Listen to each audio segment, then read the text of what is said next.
There, come to Chickasaw Town. Oh, I can promise you fun in town today. Papa Johnson is realizing that the little purple people eater that he is talking about may be a fig Newton of his imagination. Let's drop in on him, but first, let's stop off here a moment.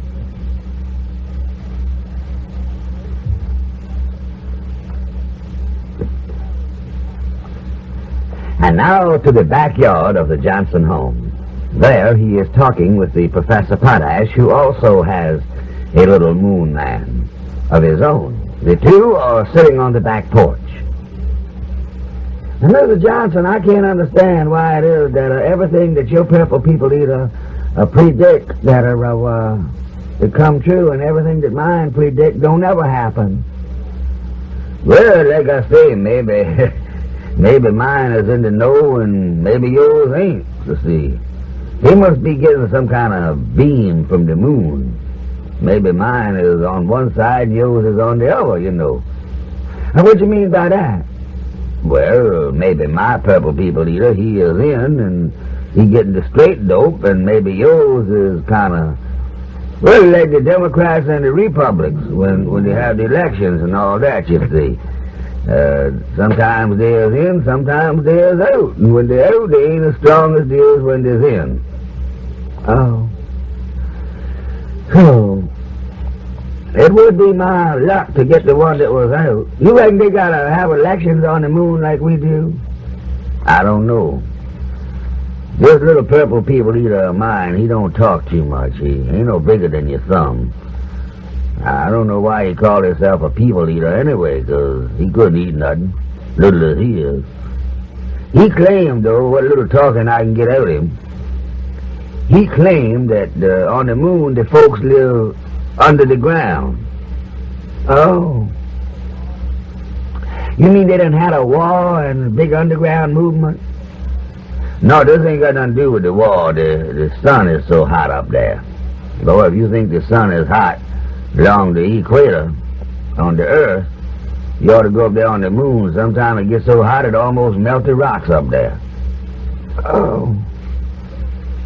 Well, maybe that's the reason that they're so little, so they can get under the ground easy. Yeah. You say sometimes the purple people eaters, that they have what they call giants like we do, you know. And the people eater giant, he is long as your forefinger instead of your thumb. And they have trouble getting out of the heat because they can't get into the crevices. What kind of crevices? Well, down underneath the moon, you know, underneath the surface, like we got caves on the earth, they got them up there. Oh. Oh, I see. Well, where do they get their water? I don't know.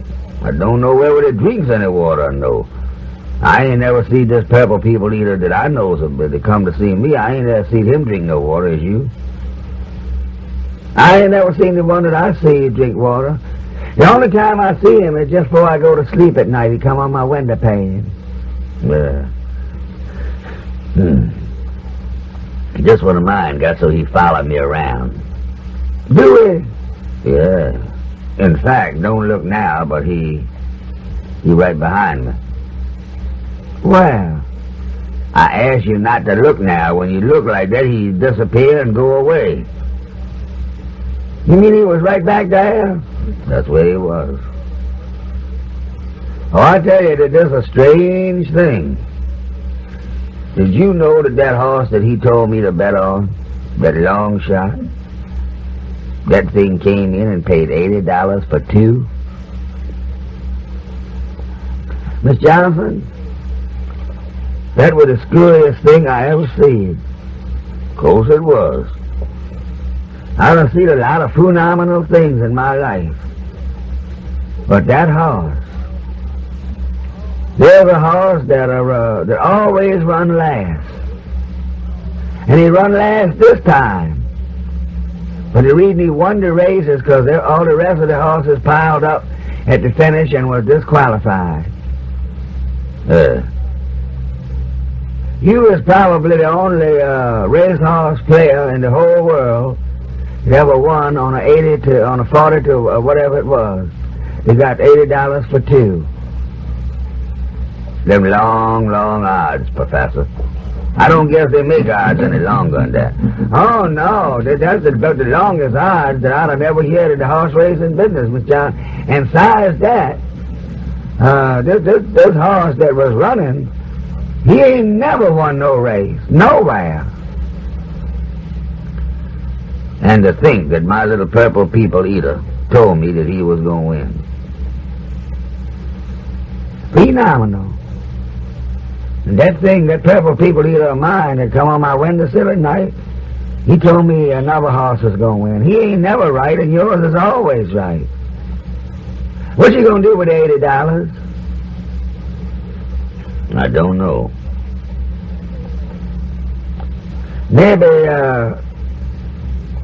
Maybe he'll give you another horse. If he do, you can put the whole $80 on it. Think of it. A long shot with $80 on his nose, and you wouldn't have to worry about your wife dogging you to go to work for another year. But he don't always give me a racehorse. But he always tell you something, don't he? Yeah. Always tell me a little something about something. Maybe you could bet on that. Oh. Wait a minute. Something to think about it. He gave me a number last night. What was the number? 4392694. Well, you can't play that number, Miss Johnson. If I only knowed what numbers in there, it would be the numbers. Maybe you could play the combinations. I ain't gonna play combinations with all them numbers. We'll split them up and we rework them, you know, and split them up into different components, and then twist them around and keep on moving with them that way. Probably take your whole $80 to put 2 cents on each number, but at least you wouldn't be taking no chance. Yeah, but I wouldn't be winning nothing, Professor. No, it gotta be better than that. Let me see now. He must have had some idea or some reason for giving me that number. Well, maybe so. But I wonder what the idea, the reason was. What is it that has a number like that? Let me see. There must be. Look here in the newspaper. Over at the prison, they having the final championship boxing match.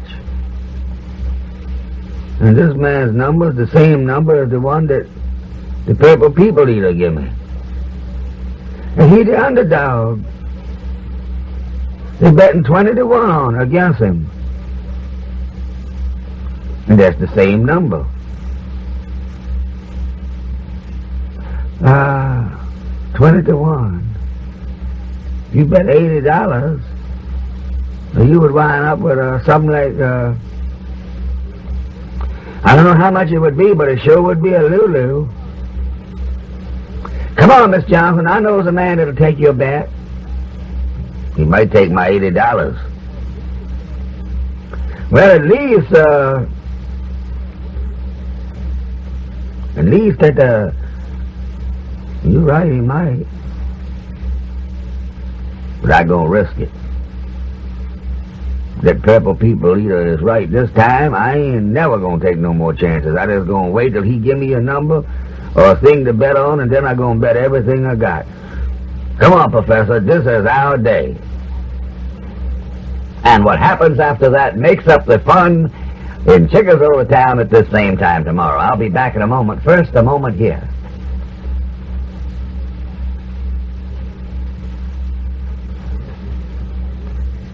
This is your writer-actor-producer, Jimmy Scribner, on the Johnson family, thanking you for today, hoping you'll join us tomorrow at the same time as Papa Johnson slowly begins to become a very rich man. See you then. Goodbye.